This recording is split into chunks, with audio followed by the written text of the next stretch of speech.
General కోటాలో SC ఎస్టీలకు రిజర్వేషన్లు ఇవ్వద్దు అంటూ సుప్రీంకోర్టు అయితే సంచలన తీర్పిచ్చింది. అదేంటో తెలుసుకుందాం. దీని గురించి అయితే మాట్లాడేందుకు ప్రస్తుతం మనతో పాటు సీనియర్ జర్నలిస్ట్ సిఎస్ రావు గారు ఉన్నారు. నమస్తే అండి. నమస్తే సార్, సుప్రీంకోర్టు సంచలన తీర్పిచ్చింది జనరల్ కోటాలో ఇంకా ఎస్సీ ఎస్టీలకు రిజర్వేషన్లు ఇవ్వద్దు అంటూ. అసలు అదేంటి, ఆయన ఎక్కడెక్కడ అది సుప్రీంకోర్టు ఇచ్చినటువంటి తీర్పుని కనుక మనం అబ్జర్వ్ చేస్తే రిజర్వేషన్ల గురించి ఇది ఒక సంచలనమైనటువంటి తీర్పు అనుకోవచ్చు. అయితే దాన్ని ఇంప్లిమెంట్ చేసేటువంటి ధైర్యం ఇప్పుడు ఉండేటువంటి ప్రభుత్వాలకి ఉందా అని అంటే ప్రశ్నార్థకమే. లేటెస్ట్గా రైల్వే ప్రొటెక్షన్ ఫోర్స్ ఆర్పిఎఫ్ ఈ ఉద్యోగాల నియామకాల కోసం దరఖాస్తు చేసి కొంతమంది ఎస్సీ ఎస్టీలు ఉద్యోగాలు పొందారు. ఎస్సీ ఎస్టీలకి సహజంగా నోటిఫికేషన్ ఇచ్చినప్పుడు ఏముంటుందంటే వయసులో సడలింపిస్తారు, దాంతో విద్యార్హతలో కూడా సడలింపిస్తారు. విద్యార్హత అలాగే వయసులో సడలింపు ఇస్తున్నారు కాబట్టి ఉద్యోగాల్లో మీకు జనరల్ కేటగిరీలో ఉద్యోగాలు జనరల్ కేటగిరీలో వచ్చేటువంటి ఉద్యోగాల్లో మీకు స్థానం ఉండదు అని చెప్పి సుప్రీంకోర్టు చెప్పింది. అంటే జనరల్ కోటాలో నువ్వు ఎంత మెరిట్ స్టూడెంట్ అయినప్పటికీ ఎస్సీ ఎస్టీలకు సంబంధించి నువ్వు ఆల్రెడీ రిజర్వేషన్ని అనుభవించున్నావు కాబట్టి ఈ జనరల్ కేటగిరీలో నువ్వు నియామకం కావడానికి లేదు. నీకు ఉన్నటువంటి రిజర్వేషన్ ఏదైతే ఉందో ఎస్సీ ఎస్టీ రిజర్వేషన్, ఆ రిజర్వేషన్ పరిధిలోనే నువ్వు నియామకం కాబడతావు. జనరల్ కోటాలో నీకు ఎవరు, నువ్వు ప్రతిభ ఉన్నంత మాత్రాన నువ్వు జనరల్ కోటాలో ఉండేటువంటి నియామకాల్లో నీకు చోటు కల్పిస్తే మరి మిగతా వాళ్ళు ఏమైపోతారు? నీకంటూ రిజర్వేషన్ ఉంది కదా, ఆ రిజర్వేషన్ తోటే కదా నువ్వు అప్లై చేసింది. నువ్వు సడలింపు అక్కడ పొందావు కదా, వయసు సడలింపు పొందావు, విద్యార్హత సడలింపు పొందావు.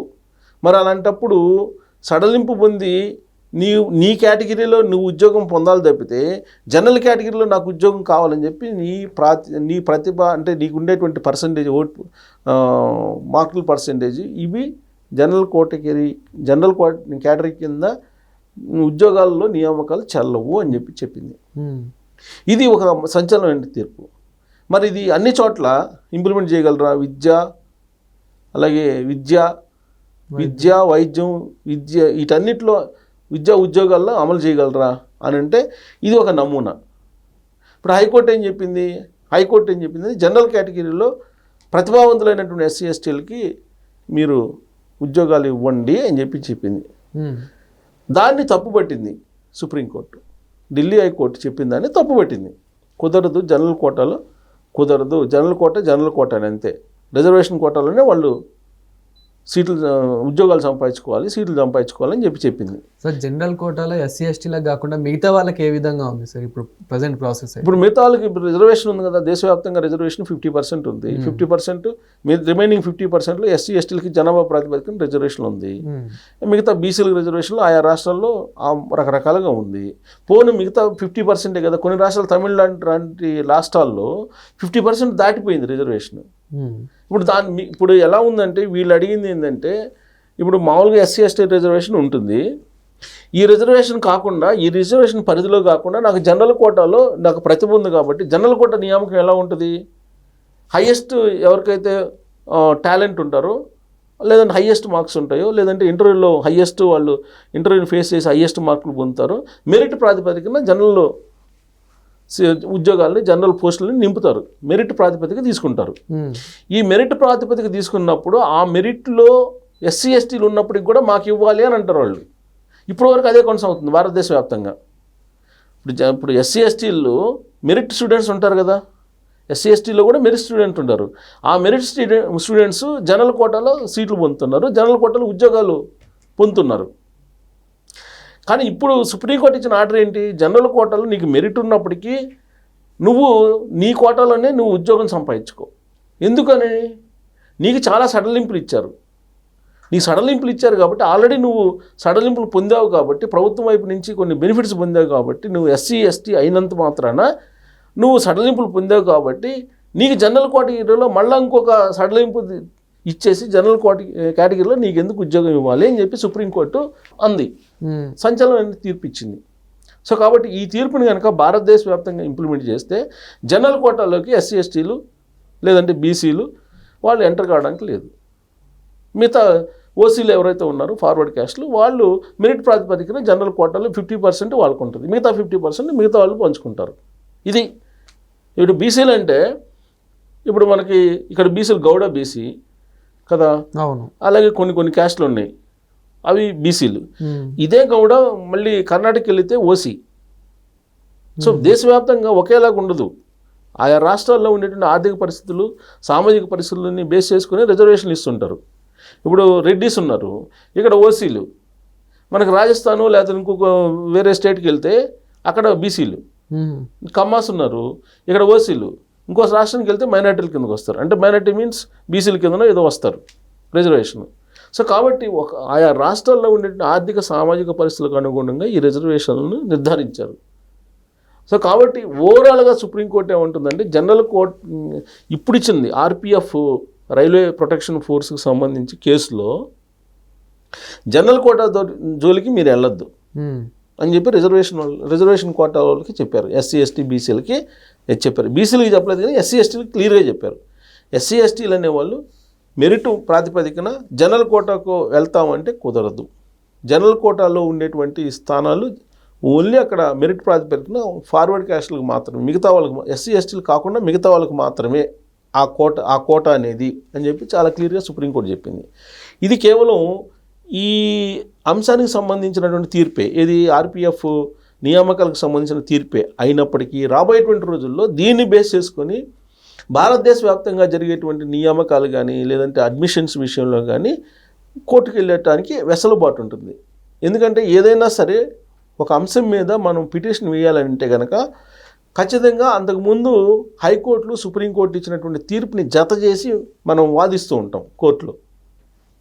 కాబట్టి రాబోయేటువంటి రోజుల్లో జనరల్ కోటాలో ఎస్సీ ఎస్టీలు సీట్లు కానీ ఉద్యోగాల నియామకాలు కానీ పొందడానికి లేదని చెప్పి ఎవరైనా పిటిషన్ వేసుకోవడానికి ఈ తీర్పు పనికొస్తుంది.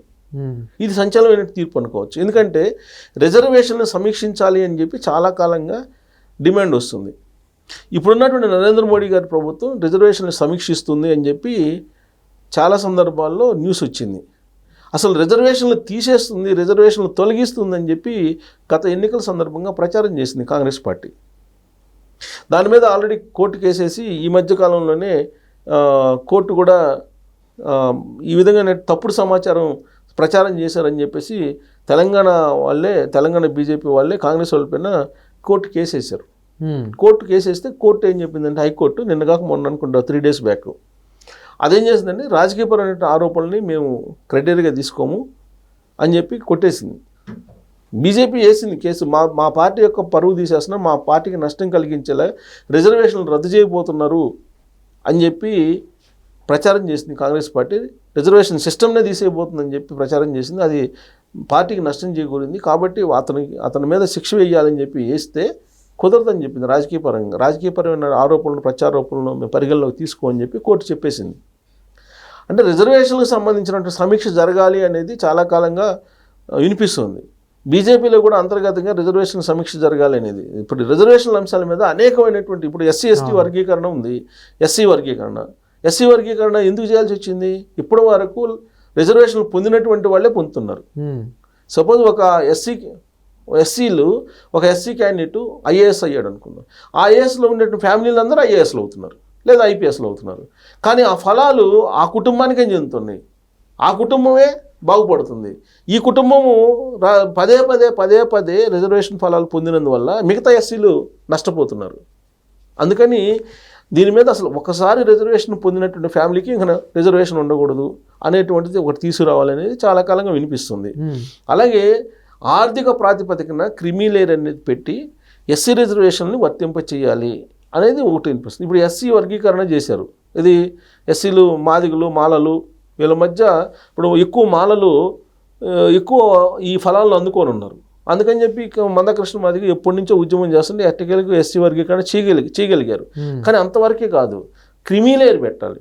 అంటే ఆర్థిక ప్రాతిపదికన మీకు ఉన్నటువంటి రిజర్వేషన్లో ఆ క్యాస్ట్లో ఎస్సీల్లో ఎవరు ఆర్థికంగా బాగున్నారు, ఆర్థికంగా ఇంకా వెనకబడిన వాళ్ళు ఎవరు అని కేటగిరైజ్ చేసి మీరు రిజర్వేషన్ కల్పిస్తే అందరికీ రిజర్వేషన్లు వస్తాయి. అలా కాకుండా ఉంటే పొందినటువంటి వాళ్ళే రిజర్వేషన్లు మళ్ళీ పొందుతూ వాళ్ళే పరిమిత సంఖ్యలో ఉండేటువంటి వాళ్ళే రిజర్వేషన్ ఫలాలని ఈ స్వాతంత్రం వచ్చిన తర్వాత నుంచి పొందుతున్నారు. ఇది దేశానికి మంచిది కాదని చెప్పేసి చాలామంది అంటున్నారు. అలాగే కొన్ని సెక్టార్స్లో విద్య, వైద్యం ఇలాంటి వాటిల్లో రిజర్వేషన్లు అసలు వర్తింపజేయకూడదు, రిజర్వేషన్ తీసేయాలి అనేటువంటి డిమాండ్ చేసేటువంటి వాళ్ళు కూడా ఉన్నారు. ఎందుకంటే విద్యా వైద్యంలో ఆర్థికపరమైనటువంటి సహాయం చేయండి చదువు విషయంలో, కానీ విద్యా వైద్యంలో మీరు రిజర్వేషన్ కల్పిస్తే మెరిట్లో ఉండేటువంటి వాళ్ళు నష్టపోతున్నారు. మెరిట్ వాళ్ళు అసలు దేశం విడిచి వెళ్ళిపోయి వేరే దేశాలకు వెళ్ళిపోతున్నారు, భారతదేశంలో వెనకబడుతుందని చెప్పండి. ఇప్పుడు పబ్లిక్ సెక్టార్లో రిజర్వేషన్ కారణంగా ఇప్పుడు పబ్లిక్ సెక్టార్ ప్రైవేట్ సెక్టార్తో పోటీ పడలేకపోతుంది అనేటువంటి వాదన కూడా ఉంది. ఇప్పుడు కొంతమంది చేస్తున్నటువంటి వాదన కూడా అదే. ఇప్పుడు రిజర్వేషన్ కారణంగా ఇప్పుడు గవర్నమెంట్ హాస్పిటల్స్లో ఎక్కువ మంది రిజర్వేషన్కి సంబంధించినటువంటి వాళ్ళే ఉంటారు. సో అక్కడ వైద్యం సరిగా ఇస్తున్నారా అని అంటే రిజర్వేషన్ ఉంటారు. ఒక ఎంబీబీఎస్ 8 సంవత్సరాలు 10 సంవత్సరాలు చదివిన వాళ్ళు ఉంటారు అక్కడ ఎక్కువ మంది. అక్కడ హాస్పిటల్స్ గురించి తెలిసినటువంటి వాళ్ళు చెప్పే మాట. సో గవర్నమెంట్ హాస్పిటల్కి పోవాలంటే పేషెంట్ ఎక్కడ పోతారు?